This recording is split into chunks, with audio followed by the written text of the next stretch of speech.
Bonjour à toutes et à tous. Cette vidéo va faire office de secondes impressions sur une commande que j'ai unboxée dans une vidéo que vous ne verrez jamais puisque j'ai eu des problèmes techniques dessus. Et donc je vais essayer de reparler un peu de l'unboxing ici et de donner cette fois-ci mes impressions après 48 heures d'utilisation sur ces différents casse-têtes. Pour certains qui figuraient sur ma wishlist et pour d'autres que j'ai totalement acheté à l'improviste, on va dire.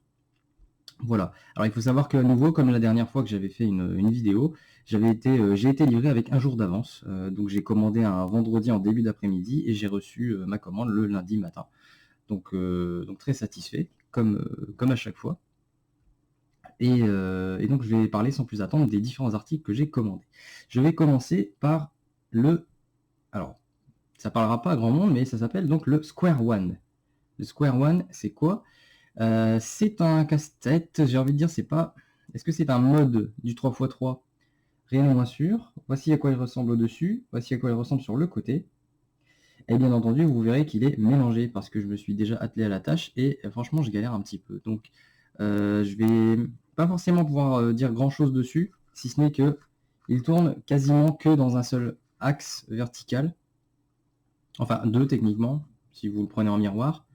Et bien entendu, les différents étages tournent de cette manière-là. C'est censé donner un cube à la fin, qui doit ressembler après à quelque chose comme ça.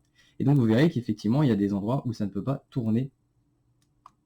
Ça ne peut pas tourner dans ce sens-là. Par contre, on peut le tourner dans la diagonale si on l'incline comme il faut. Pas ici. Voilà, comme ceci.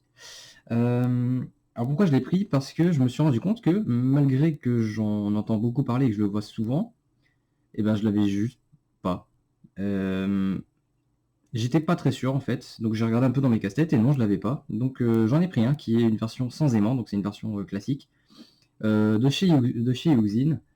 Le plastoc est très cheap, il est bien glossy comme je le déteste, mais franchement voilà, étant donné que je l'avais pas, je me suis dit je vais me le prendre et je sais pas encore le résoudre. Donc là, je l'ai mis un peu de côté en attendant parce que j'ai bien entendu d'autres choses à vous montrer, mais je compte bien le réussir et regarder des tutos.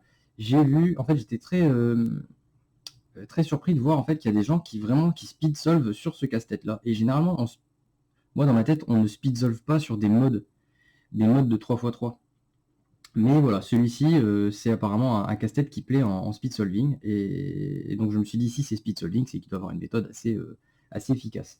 Donc voilà, à résoudre très prochainement en regardant des tutos et des explications, bien entendu. Si vous avez d'ailleurs des liens à me partager, n'hésitez pas, je suis très intéressé, je ne sais pas trop vraiment où me diriger pour trouver une solution simple à aborder. Alors ensuite, je vais partir sur, attention ça va faire du bruit, un porte-clés, le keychain de chez GAN. Faudrait pour ça que je vous montre peut-être l'ancien, pour que vous compreniez. Ah, je l'ai plus, je l'ai déjà rangé. Ça c'est un monde ça. Ah voilà. Hop. J'aurais dû préparer avant la vidéo. Et donc voilà, j'avais ce porte-clés Rubik's Cube depuis, dans l'autre sens, depuis le début. Alors le début, ça veut dire ce porte-clés, il a au moins 15 ans. Les autocollants commencent un petit peu à piler, c'est-à-dire à se recourber sur eux-mêmes, à se décoller. Et la peinture, ou en tout cas le colorant ou le film plastique commence à se retirer de partout. Et donc il a une aspérité assez dégueulasse. Alors qu'on se comprenne bien, ce porte-clés, je l'ai absolument jamais pris pour le résoudre. Le cube c'est assez chiant quand vous avez ça au bout et vous pouvez pas le retirer. C'est pas hyper pratique quand vous voulez le résoudre. Mais voilà, il avait une valeur assez particulière pour moi, c'était assez sentimental puisque c'est le porte-clés que je porte que j'ai depuis une quinzaine d'années. Et donc je me suis dit, bon, il serait quand même temps de changer un petit peu et de passer à quelque chose d'un peu plus sexy, on va dire. Et donc c'est pour ça que j'ai commandé le porte-clés, donc le keychain de chez GAN. Je vais tout de suite, hop, vous montrer ce qu'il y avait avec. Donc déjà, un petit porte-clés avec un petit levier. Donc ça c'est cool. Avec, j'avais également ceci. Il est dans le mauvais sens, parfait. Hop, voilà. Alors c'est pas du tissu, hein, c'est une espèce de caoutchouc, de plastique souple. Donc ça c'est une super attention. Moi j'en ai pas l'utilité ici dans mon setup de keychain, mais je trouve que c'est cool comme feature, enfin comme élément. Et donc le cube en lui-même. Alors bon, je leur dis, c'était pas pour le résoudre, hein. Mais il force est d'admettre qu'à côté du Rubik, on se rend compte des 15 années qui ont été parcourues, parce que là, on est vraiment sur quelque chose qui est pas speed solvable, mais presque.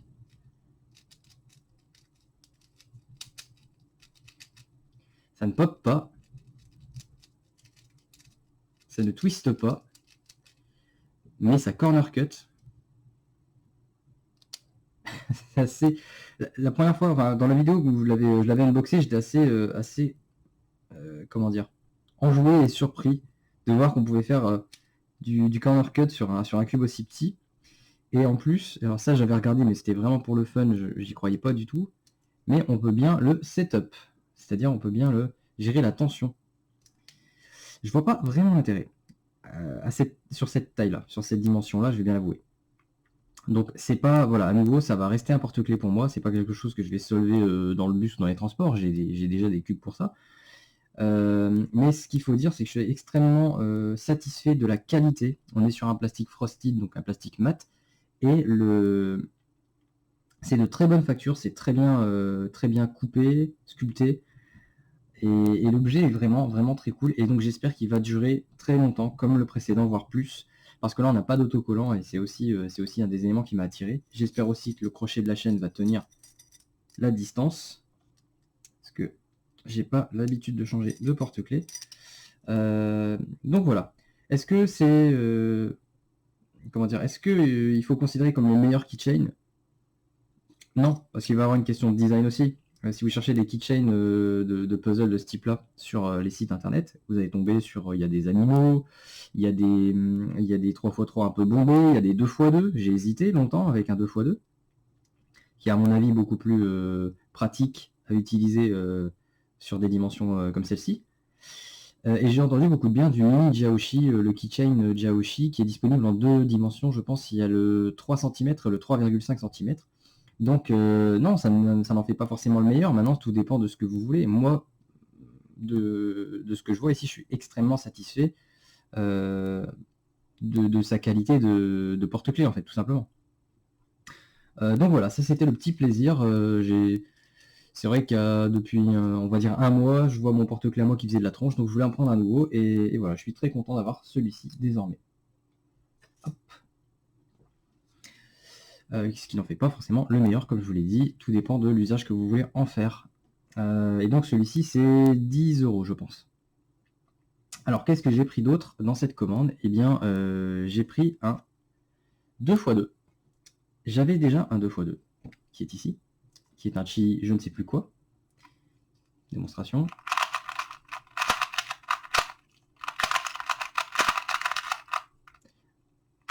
Alors comme vous pourrez le voir, je suis pas particulièrement à l'aise avec, c'est pas le truc que je peux speed solver à tour de bras, mais ça reste quand même un des... C'est peut-être dans mon top 3 des casse-têtes que je préfère, parce qu'il est simple, il va quand même vite à faire.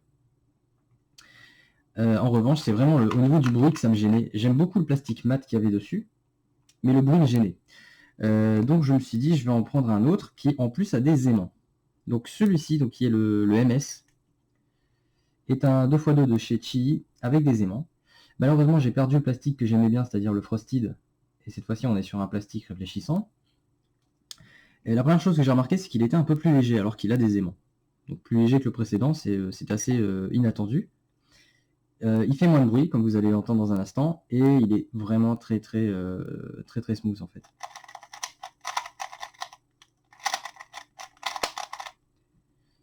Et c'est très bien, franchement, comme casse-tête.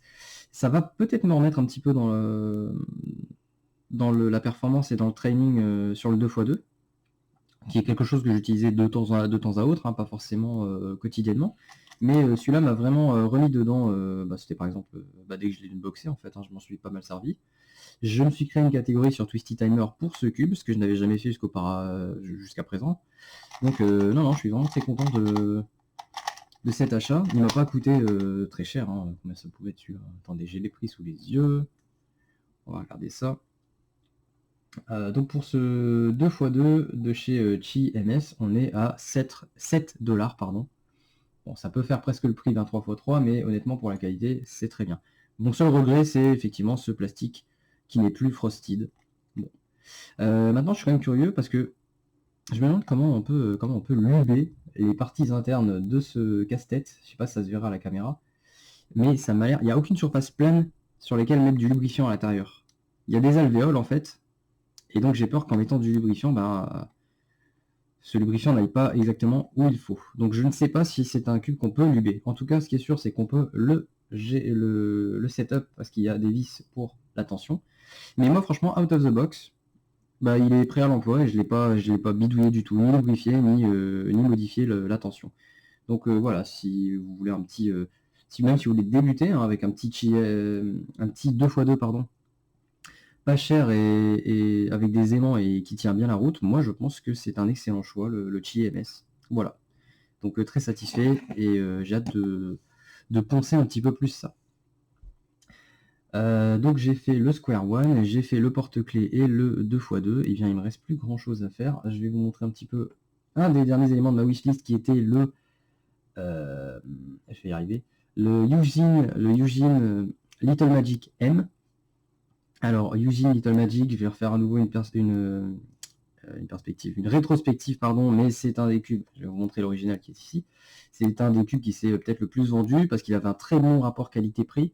Donc ces dernières années, c'est vraiment un nom qui résonne dans le monde du speed solving et notamment du Rubik's Cube. Le Eugene Little Magic, donc ça c'était le classique que j'ai acheté rétroactivement, ça se dit ça en fait, je ne l'ai pas acheté à sa sortie, je l'ai acheté des années plus tard, quand c'était quasiment plus à la mode. Mais j'étais très content de l'avoir parce que c'est un cube assez populaire, et donc je me suis dit, il m'en faut un. Et c'est vrai que celui-là, je peux comprendre le succès qu'il a eu. Le seul truc qui me gênait dessus, c'était les autocollants. Je les trouvais très râpeux au toucher. J'étais pas hyper fan, donc je m'en suis pas servi des masses. Et puis bon, il n'y a pas d'aimants, donc forcément, moi au moment où je l'ai commandé, j'avais déjà une quinzaine de cubes avec des aimants. J'avais plus trop d'intérêt de poncer ce cube-là. Donc voilà un petit peu pour l'origine story. Hein. Et donc je voulais tester ce fameux 3x3 Using Little Magic M. Donc le premier Little Magic 3x3 aimanté. Et honnêtement, là je l'ai setup bien entendu déjà, mais à l'unboxing il était très bien. Un peu sec, mais très bien. Là je l'ai lubrifié et franchement, j'ai déjà fait une session, je crois que je suis à 60 solves. J'ai vraiment un très bon feeling avec en réalité. Et pour moi, on est bien sur quelque chose de plus agréable à utiliser que le classique. Alors déjà parce que j'ai pas pris les aimants, la version avec les stickers, pardon. Mais l'ajout des aimants, alors je sais pas si l'architecture est strictement la même. Hein. Je ne sais pas, je pense pas, je pense que ça a évolué. Je pense. Mais franchement, oui, voilà, pour 8 $ à nouveau sur ce Little, je pense qu'il frappe encore un bon coup sur l'industrie avec ce cube qui, je pense, tient ses promesses, c'est-à-dire à l'image de son aîné, un rapport qualité-prix relativement imbattable. J'arrive à faire vraiment des performances de dingo avec, tout comme je peux le faire avec mes cubes habituels. Donc déjà, ça c'est très bon signe. Et vu le prix, on reste sur la qualité d'un MF3 RS3M, d'un Kirin V2, et peut-être même un peu mieux que ces deux-là d'ailleurs. Donc non, franchement, très satisfait de cet achat, de ce cube. Je suis enfin me dire, j'ai un Little Magic dans mes cubes favoris. Ça va être le cas, il va trôner sur mon bureau avec les autres. Donc ils ont vraiment réussi leur coup. Là où avec la version classique, j'étais un petit peu refroidi par les stickers, mais bon, ça c'est vraiment purement une question de goût.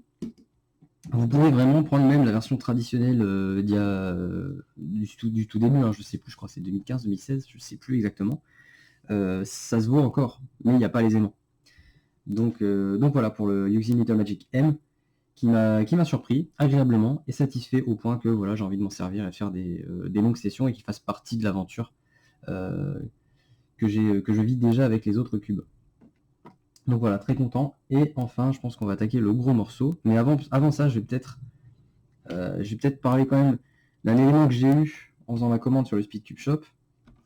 Ce fameux tapis, si vous avez commandé ou si vous comptez commander ici durant les soldes d'Halloween, vous avez, à partir de 10 € d'achat, je crois, sur le Speedcube Shop, vous avez un petit tapis de solde qui est très bien. Voilà, il est joli. C'est une chouette attention, c'est commerçant et pourquoi pas. Voilà. Donc j'étais assez content de l'avoir. J'en ai déjà un. Le mien il est un petit peu plus austère quand même. Hop. Voilà, donc ça c'était le mien jusqu'ici, c'était donc un cosmique. Et bon voilà, j'en ai deux. Bon, bah, c'est très bien. Je vais utiliser celui d'Halloween qui est un petit peu plus joyeux, on va dire ça comme ça. Voilà, et ensuite, eh bien, écoutez, on va passer au gros morceau. Donc le gros morceau, il s'agit de quoi? En fait, j'ai enfin fait l'achat, et il n'était pas forcément dans ma wishlist, mais j'ai fait l'achat du GAN 356i Play. En version sticker, comme vous pouvez le voir. Et j'ai énormément de choses à dire sur ce cube. Je pense que ça va prendre une grosse partie de la vidéo, mais voilà, des choses doivent être dites. Pourquoi je l'ai pris? En sachant que je ne suis pas un grand amateur du Versus. J'avais déjà fait l'acquisition, et on va beaucoup en parler d'ailleurs, du Geeker Cube. Hop. Dans une boutique totalement au hasard, c'était même le dernier exemplaire qu'ils avaient. C'était une boutique geek, et je sais pas pourquoi ils avaient ce cube là. Donc je l'ai pris tout de suite parce que je me suis dit, trouver un cube comme ça dans une boutique physique, c'est relativement compliqué. Il m'a coûté 39 € je crois à l'époque, et c'était ma première expérience de cube connecté. Les défauts de ce cube, si on devait en trouver, étaient que il faisait déjà plus de 56 mm, donc pas forcément facile à prendre en main.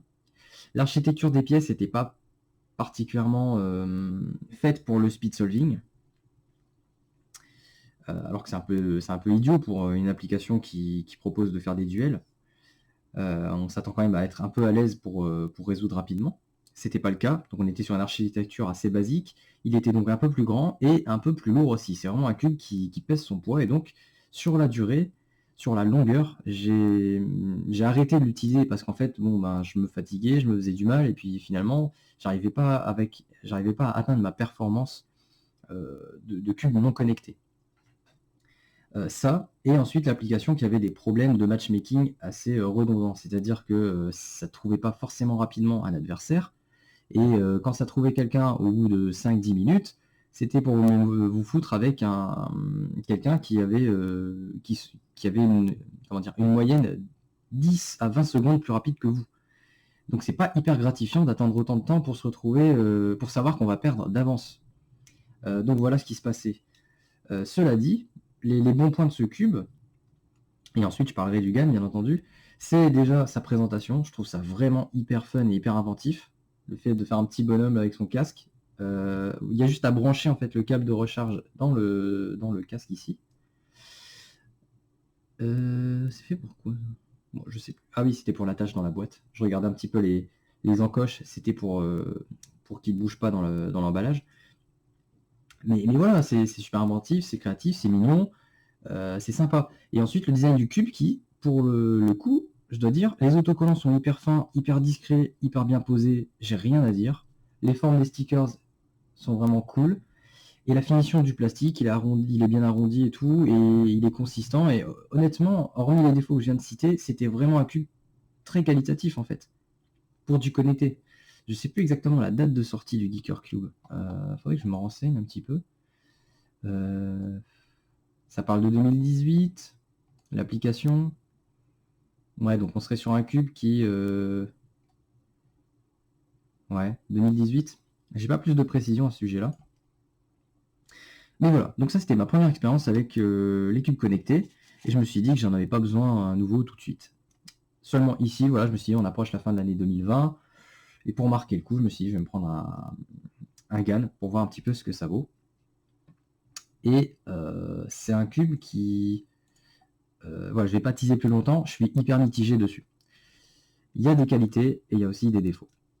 Alors, moi, je vais vous donner un petit peu ma première impression que j'ai eue à l'unboxing. Il est hyper léger. J'étais très surpris, positivement. Je me suis dit, punaise, un cube connecté avec des aimants. Il faut savoir qu'il y a des aimants. Est-ce que c'est le cas sur... Je sais plus. Attendez, on va regarder. Il y a des aimants. Il y a des aimants. My bad. Ok, bien des aimants sur le Geeker. Mais je veux dire, pour un cube qui a des aimants et possiblement des composants des composants électroniques à l'intérieur. J'ai trouvé ça relativement léger et c'est plutôt bon signe parce que ce qu'on cherche aussi dans ce genre de discipline, c'est trouver quelque chose, en tout cas pour ma part, de suffisamment léger pour permettre des utilisations sur la durée pas trop fatigantes. Donc ça, c'était déjà une très bonne chose. Après, les premières rotations, j'ai un petit peu flippé. Alors, ce sera moins le cas maintenant. Malheureusement, je pourrais pas vous montrer un petit peu comment dire, la version unboxing, parce que là, je l'ai déjà un peu setup, il est déjà un peu plus agréable à utiliser. Mais à l'unboxing, le bruit qu'il faisait était horrible. Il est toujours pour moi désagréable actuellement, mais il était vraiment horrible à l'unboxing. Et le plastique fait hyper cheap. Je sais pas ce qu'ils ont fait, je crois que le plastique est moins dense pour le rendre le cube plus léger. Mais du coup, on perd ce petit côté qualitatif qu'on peut avoir sur un Monster Go ou sur un GAN 354 ou un XS. J'ai pas l'impression, en tournant la première fois, j'ai pas eu l'impression d'avoir un GAN en main. Si je fermais les yeux, j'avais l'impression d'avoir un cube de 3 € acheté chez Tati. Et c'est vraiment hyper péjoratif pour un cube GAN. Là, ce que j'ai fait, c'est que je l'ai nettoyé. Heureusement, on peut toujours retirer les pièces. Je l'ai nettoyé, je l'ai relubé.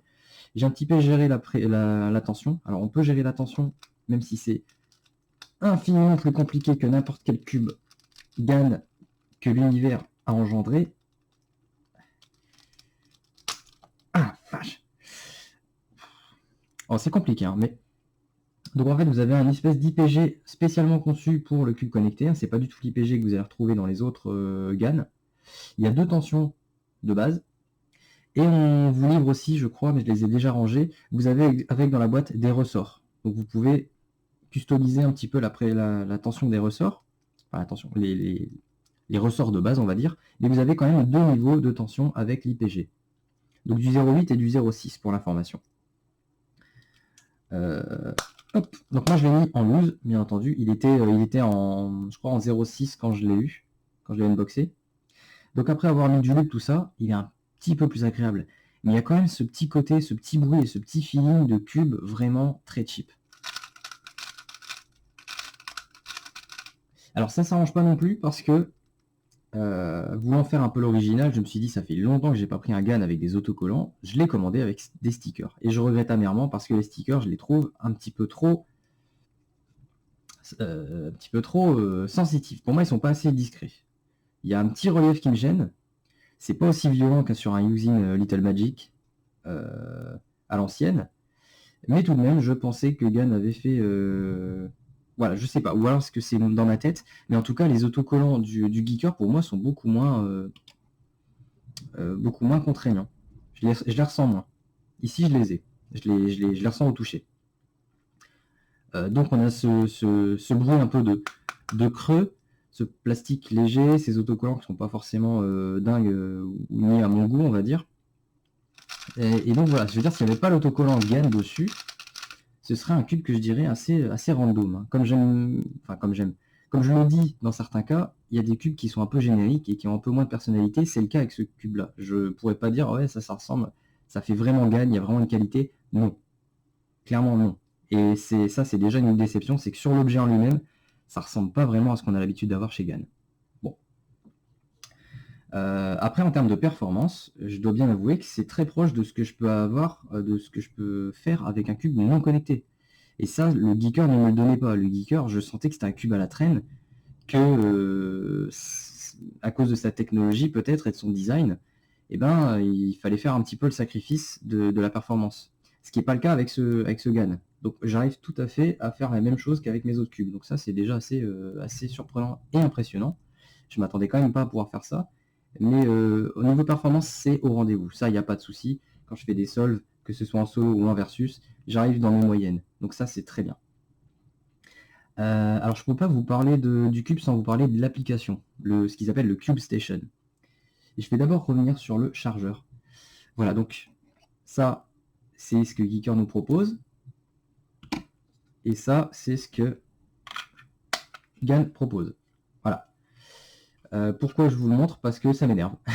Parce que simplement, je me dis, GAN, ils se sont pas fait chier. Et en plus, c'est vraiment du plastoc de merde. Je comprends pas. Je vous le dis, et ça va revenir plusieurs fois dans dans la vidéo, mais vraiment c'est des matériaux nuls qu'ils ont utilisés, je sais pas pourquoi. Le chargeur subit le même traitement. C'est pas dingue, ça va pas casser si vous marchez dessus, je pense, quoique, mais c'est pas fou. Alors donc le système pour recharger, c'est donc ces 4 éléments, et vous avez juste à enfoncer, il y a des espèces de trous, voilà, vous le mettez là. Vous avez une petite prise là, vous le branchez en USB quelque part, et vous allez avoir une petite LED ici qui va s'allumer. Petite mention à la LED qui ne sert absolument à rien en fait. La LED ne vous dit pas quand le cube est chargé. La LED, elle vous dit juste, vous êtes branché au courant. Donc si tu veux savoir où on est au niveau batterie ton cube, tu es obligé d'allumer l'application, de te foutre à plat ventre à côté, parce que moi bien sûr le chargeur il est posé à terre, à côté avec ton cube, de le connecter en Bluetooth pour savoir s'il est chargé ou pas.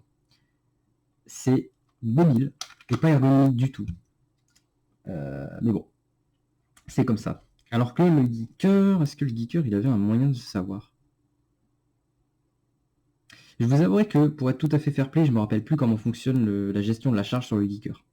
Donc je vais pas trop m'avancer là-dessus, peut-être que c'était pareil, qu'il n'y avait pas moyen de le savoir en dehors de l'application. Enfin bref. Donc c'est dommage. Segan, ils ont des thunes, ils ont des designers, ils ont des idées, pourquoi ils nous ont sorti ça pour charger? Alors que Geeker nous montre un petit bonhomme avec un casque. Super intéressant. Ok. L'application. Alors l'application, je vais devoir parler un petit peu à l'aveugle. Est-ce qu'elle est encore connectée ici? Hop. On y est encore, ouais, on est encore sur l'application. Voilà à quoi ressemble l'application quand vous allumez la tablette. Donc on a 4 énormes boutons avec des textes microscopiques. Et tout en bas, vous allez voir, ou pas, des petites icônes, tout en bas. Voilà. Tout ça pour vous dire, j'ai comparé les applis entre celles du Geeker Cube et celles du CubeStation. Je trouve à nouveau qu'en faveur du Geeker Cube. L'interface du CubeStation de chez GAN est nulle à chier. C'est pas ergonomique, c'est pas hyper cohérent non plus. Il y a énormément de textes microscopiques. Les fontes, la taille des polices est très petite. Les boutons sont très petits aussi. Tu as l'impression que c'est designé pour des gens qui ont des mains de 6 ans. Et quand il y a des gros machins comme ça qui servent à rien, il n'y a pas de logo dessus, il y a juste un petit texte en bas pour te dire Battle Mode et un petit logo dessus, c'est pas centré, tu comprends pas pourquoi le bouton il ressemble à ça. En termes de design, de visuel, ça n'a aucune cohérence. Mais encore plus quand tu vas dans les statistiques et tout, c'est... Voilà, je vais attendre que ça charge. Hop. Oui, hop, petit sac que j'ai eu avec le GAN. Pas du tout la matière de d'habitude, hein, je sais pas pourquoi. C'est pas le petit sac en velours, c'est un peu plus un coton, un tissu. Encore une fois, j'ai envie de dire au rabais. Et bah alors. J'arrive pas à voir mes stats sur... Ça, c'est un problème qui va revenir aussi assez souvent, c'est la synchro des statistiques qui sont censées s'afficher. Voilà, moi j'ai un tableau tout vide. Il faut attendre que le Wi-Fi veuille bien faire son travail, je pense. Ou alors c'est parce que j'ai pas connecté le cube. Est-ce que mes stats sont liés à mon cube? On va essayer. Hop. Ouais, il n'est pas connecté, je vais le connecter. Voilà, on connecte le cube.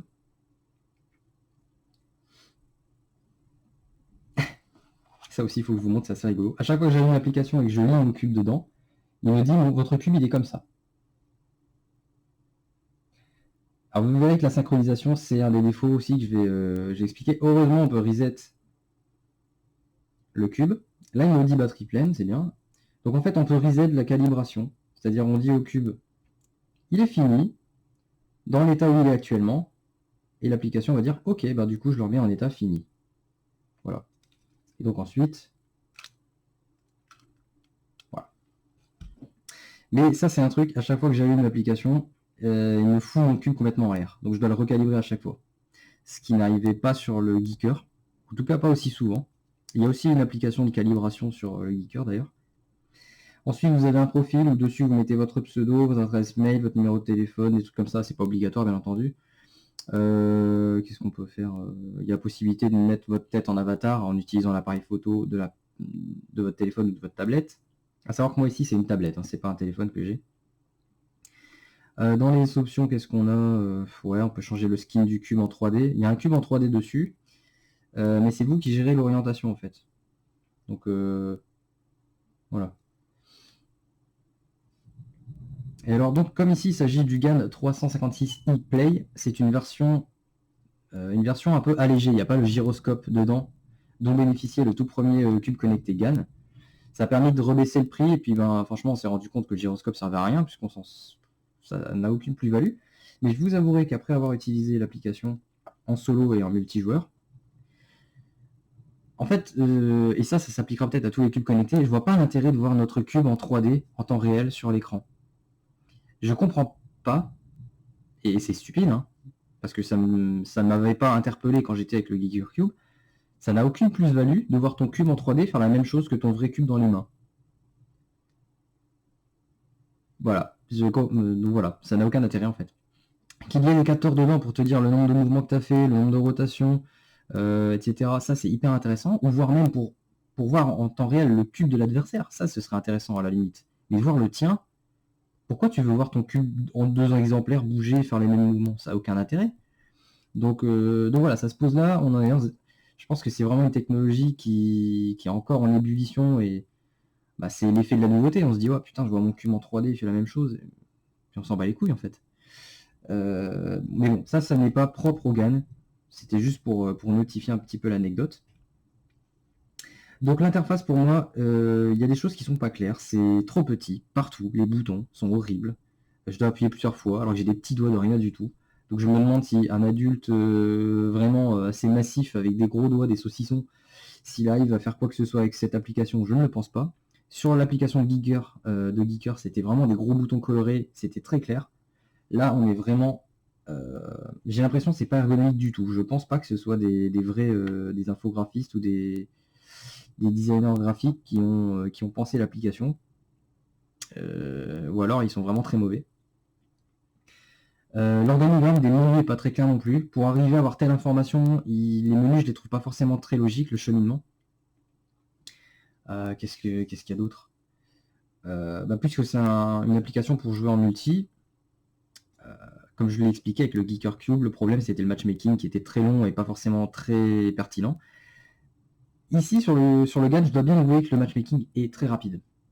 En 15 secondes maximum, on a quelqu'un en face, un concurrent. Le plus tôt que j'ai eu, c'est au bout de 2 secondes. Tu cliques sur match, ça cherche, au bout de 2 secondes, j'ai déjà eu quelqu'un. Donc ça, c'est vraiment un point fort de ce cube, c'est que le matchmaking, je sais pas comment il est forcé l'algorithme, mais en tout cas, ça te trouve vite quelqu'un. Le problème, le défaut de cette qualité, c'est que comme ça te trouve vite quelqu'un, j'ai l'impression que l'algorithme veut vite trouver quelqu'un. Et par là, j'entends pas forcément quelqu'un d'adapté à ton niveau. Donc, ça n'a pas été aussi souvent le cas que sur le Geeker, vu que la communauté de CubeStation est plus grande. Je tombe plus facilement sur des gens qui ont mon niveau, mais c'est pas systématique. On va dire 1 solve sur 6, je me retrouve à matcher avec un mec qui a 10 secondes de moins que moi en moyenne. Donc ça règle pas totalement le problème. Maintenant, est-ce que je peux mettre ça sur le compte, sur le dos de GAN et de son application, ou est-ce que c'est le fait qu'à un moment donné où je voulais faire des matchs, il y avait moins de gens disponibles en ligne, et donc il a essayé de me mettre avec ce qu'il trouvait. C'est une possibilité, mais voilà, pour dire, c'est toujours pas hyper fiable en termes de matchmaking, mais c'est toujours plus agréable que sur le Geeker où il fallait attendre longtemps pour trouver quelqu'un. Là, ça va très vite, on a vite un adversaire. Qu'est-ce que je peux dire d'autre? L'application n'existe pas en français, c'est soit du chinois, soit de l'anglais. Hyper décevant ça. Moi, je m'en sors avec l'anglais, mais je me dis, c'est vraiment pas pour aider le peu de gens qui essaient de sortir les doigts du cul et d'essayer de faire du Rubik's Cube. C'est dommage. Sinon, qu'est-ce qu'on a? Bon, on a un panneau statistique, on a nos averages, on a un petit graphique. Ça restera toujours plus petit et moins sexy que sur Twisty Timer. Si vous préférez vraiment pratiquer en solo, moi je vous conseille Twisty Timer. Pour le solo, je vois pas l'intérêt de CubeStation, honnêtement. Pour l'entraînement solo, je vois pas du tout l'intérêt. Il y a des menus que j'ai pas utilisés forcément. Donc par exemple, il y a un menu qui t'apprend des méthodes. Il y a un menu qui te fait réviser tes algorithmes. Bon, tout ça, moi je m'en fous un peu. Donc je vais plutôt rester sur mon Twisty Timer. En termes de batterie, je sais pas si c'est la détection qui est nulle, mais en utilisant 2 heures et demie mon cube hier soir, ça m'a vidé la moitié de ma batterie selon l'application. D'après l'application, si je dois la croire. Donc une moitié de batterie sur 2 heures et demie. Je trouve pas ça dingue, en sachant que mon Geeker Cube, je l'ai pas utilisé depuis 8 mois. Vous avez entendu le bip, j'espère. Si vous n'avez pas entendu le bip, je vous le dis, ça a bipé quand je l'ai tourné. Ça veut dire qu'il y a encore de la batterie. 8 mois sans l'utiliser. Ce cube-là, s'il se vide au bout de 5 heures d'utilisation, bah, ça va être vite fait, tu vois. Je vais devoir le recharger tous les 2 jours si je m'en sers. Bon, je vais pas en servir 2 heures tous les jours, je le comprends bien. Je suis peut-être en train d'exagérer. Mais voilà, je trouve que quand même pour une session de 2h30, vider la moitié de la batterie du cube, ça me paraît un peu, un peu limite. Donc j'espère que c'est le capteur qui est un petit peu faux. Voilà, là d'ailleurs j'ai pas fait grand chose avec, il était full. Il était full au début de vidéo, je sais pas si on verra le niveau de batterie. Voilà, il a déjà perdu 1 minute de batterie, c'est la petite barre verte. Comment tu peux perdre la batterie alors que j'ai fait aucun move avec? Voilà, pour moi c'est pas clair au niveau de la gestion de la batterie. Soit la donnée qui est transmise n'est pas bonne, soit vraiment il y a un problème de batterie sur ces cubes. Voilà tout ce que je pouvais dire sur l'application. Donc les qualités, je vais revenir un peu dessus, hein, c'est que on peut aussi ajouter des gens, donc on peut faire une recherche d'amis dessus sur l'application, donc ça c'est très bien, notamment lorsque je ferai des streams, hein, si des gens ont le même cube que moi, on pourra s'ajouter, ce genre de choses.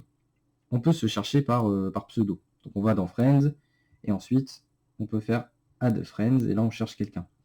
J'ai quand même un petit regret, c'est qu'on ne peut pas envoyer de message. En tout cas, j'ai pas trouvé l'option pour le faire. C'est-à-dire qu'une fois que tu as ajouté quelqu'un, tu peux aller voir son profil. Je pense que tu peux mettre des likes, et tu peux pas envoyer de message. Pareil, quand tu fais un match avec quelqu'un, tu te bats avec quelqu'un, et tu pourrais très bien vouloir, je sais pas moi, le poker, féliciter son solve, ou envoyer un petit clin d'œil d'hommage, ou un truc comme ça. Tu peux pas interagir avec le solve durant les matchs.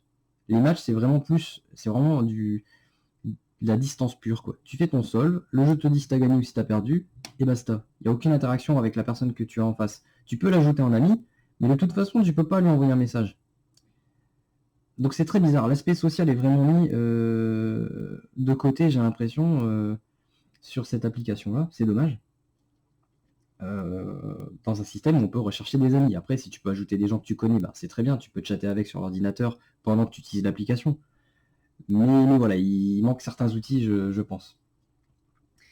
Voilà, donc je pense que j'ai fait un petit peu, plus ou moins le tour de l'application et du cube en lui-même. Mon avis général sur ce cube, c'est, voilà, comme je l'ai dit, je suis mitigé. Je pense que GAN a suffisamment l'expérience et le budget et même le recul sur d'autres marques, hein, notamment Geeker, le Geeker Cube, le GoCube, le Xiaomi. Donc ils ont suffisamment de recul sur la technologie du cube connecté pour proposer normalement quelque chose de plus solide. Moi je m'attendais franchement à ce que sur CubeStation, il y ait vraiment un système plus de communauté, un système vraiment social poussé, où tu peux envoyer des messages, tu peux créer des événements, je sais pas moi, créer des catégories des espèces de catégories de défis, je sais pas, le one-handed solving, le blind solving, ce genre de choses. Et en fait, c'est très peu personnalisable comme expérience, c'est très peu social.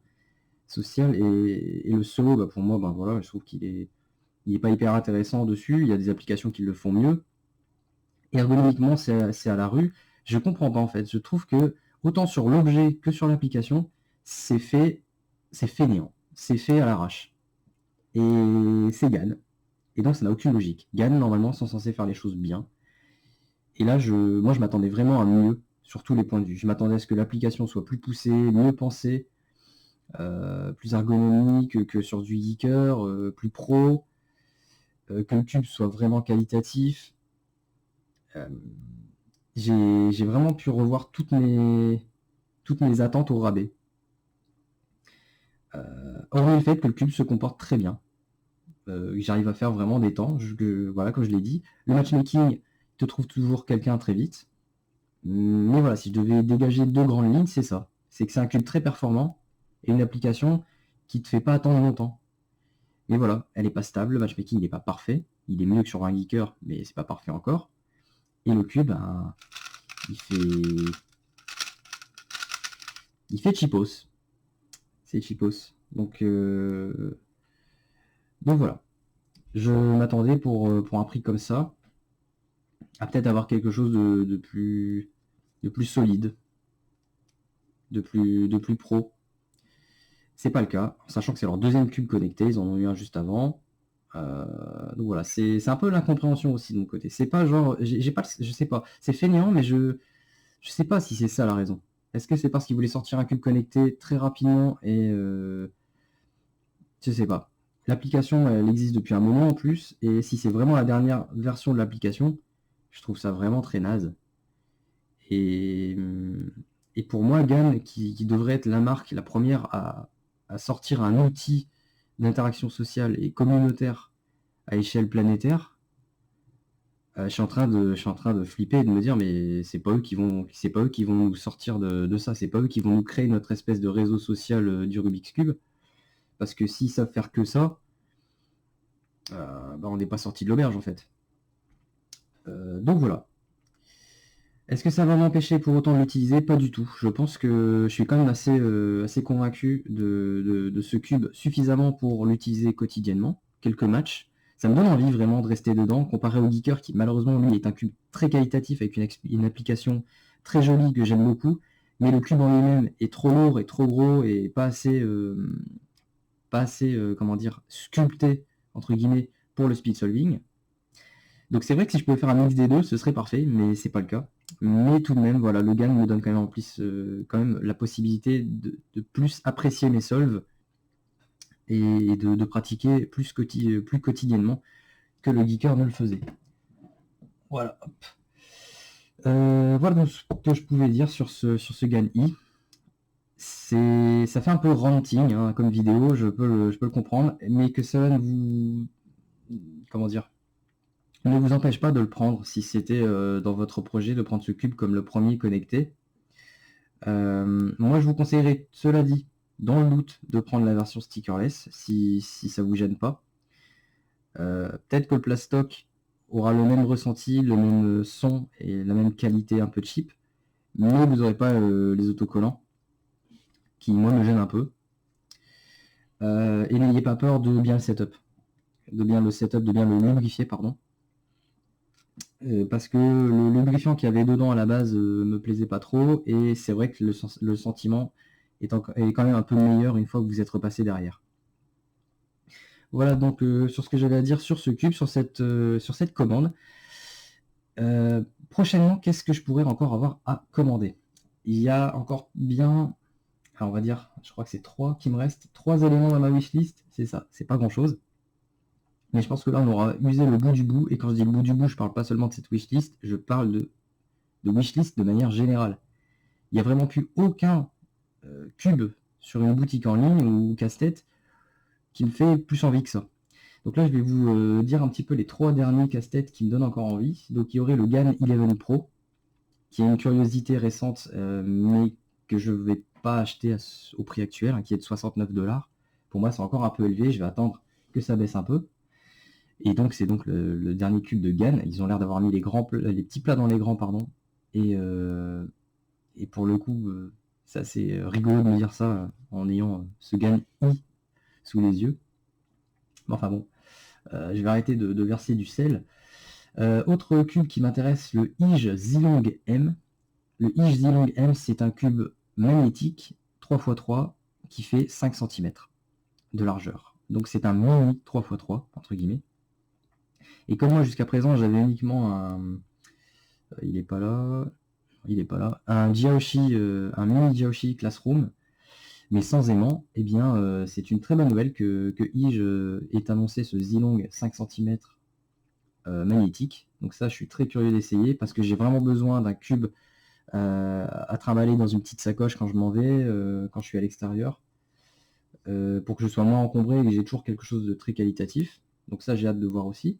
Et enfin, le petit dernier qui a été annoncé très récemment, c'est le Moyu Puppet, qui est une espèce de gros 2x2 dans lequel est intégré un 3x3. Donc c'est une espèce d'inception. Il y a un casse-tête dans un casse-tête et ça peut être très intéressant, je l'espère en tout cas. Et ça pour le coup c'est une vraie innovation, un vrai nouveau casse-tête qui me donne envie. Donc voilà, les 3 casse-têtes qui me feraient envie prochainement.